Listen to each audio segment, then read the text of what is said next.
Hi అండి. Welcome back to minus recipes. ఈరోజు మనం రోజు చేసుకునే రసం కొంచెం డిఫరెంట్‌గా హెర్బ్స్ అన్నీ కూడా వేసుకుని ఎలా చేయాలో చూద్దామండి.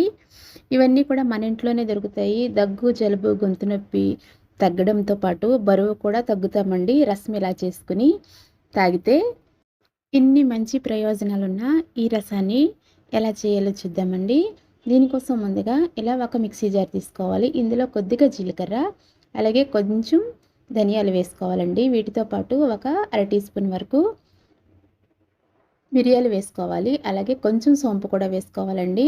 వీటితో పాటు 4, 5 వెల్లుల్లిపాయలను వేసుకోవాలి. తర్వాత 1 నుంచి 2 వరకు పచ్చిమిర్చిని యాడ్ చేసుకోవాలి.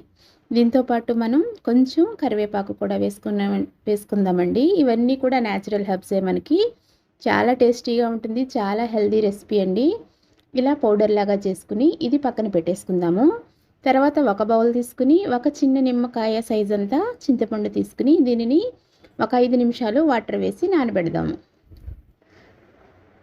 ఇది నానిన తర్వాత మనం ఇంతకుముందు పౌడర్ చేసి పెట్టుకున్న మిక్సీ జార్ తీసుకుని చింతపండుని ఆ మిక్సీ జార్లో వేసేసుకోవాలండి. తర్వాత దీనిలోకి ఒక 2 టమాటోల్ని బాగా ముగ్గిన టమాటోలను తీసుకుని ఇందులో వేసేసి కొంచెం వాటర్ పోసుకుని చింతపండు వాటర్ పోసేసానండి. తర్వాత ఈ చింతపండుని టమాటో ముక్కల్ని మనం ప్యూరీ కింద మిక్సీ పట్టేసుకుందాము. ఇలా మిక్సీ పట్టేసుకుని పక్కన పెట్టేసుకోవాలి. తర్వాత స్టవ్ మీద ఒక కళాయి పెట్టుకుని కళాయిలో ఆయిల్ వేసుకోవాలండి. ఆయిల్ హీట్ అయిన తర్వాత మనం దీనిలోకి పోపులు వేసుకుందాము. కొంచెం జీలకర్ర, అలాగే ఆవాలు. తర్వాత దీనిలోకి 1 నుంచి 2 వరకు ఎండుమిర్చి యాడ్ చేసుకోవాలి. అలాగే కొంచెం ఉల్లిపాయ, కరివేపాకు, కొంచెం మెంతులు వేసుకోవాలండి. రసంలోకి మెంతుల ఫ్లేవర్ అనేది చాలా బాగుంటుంది. ఇవన్నీ కూడా కొంచెం బాగా ఫ్రై అవ్వాలండి. ఇలా ఫ్రై అయిన తర్వాత దీనిలోకి మనం ఇందాక చేసి పెట్టుకున్న పౌడర్ ఉంది కదండి, అది వేసేసుకోవాలి. మీకు ఇంగువ ఫ్లేవర్ ఇష్టమైతే ఇంగువ వేసుకోండి. ఇష్టం లేని వాళ్ళు స్కిప్ చేసేయచ్చు. ఈ పౌడర్ వేసుకున్న తర్వాత ఒక్కసారి ఇదంతా కూడా బాగా ఫ్రై చేసుకోవాలి ఆయిల్లో. తర్వాత చింతపండు, టమాటా ప్యూరీ పట్టుకుని ఉంచుకున్నాం కదండి, అది కూడా ఇందులో వేసేసుకుని ఒక్కసారి కలిపేసుకోవాలి. ఇది కూడా కొంచెం ఆయిల్లో ఫ్రై అయిన తర్వాత దీనిలోకి కొద్దిగా పసుపు, రుచికి సరిపడా కారం చూసుకుని వేసుకోండి. పచ్చిమిర్చి మనం గ్రైండ్ చేసాం కాబట్టి కొంచెం కారంగా ఉంటుంది. ఇప్పుడు దీనిలోకి వాటర్ని యాడ్ చేసేసుకోవాలి.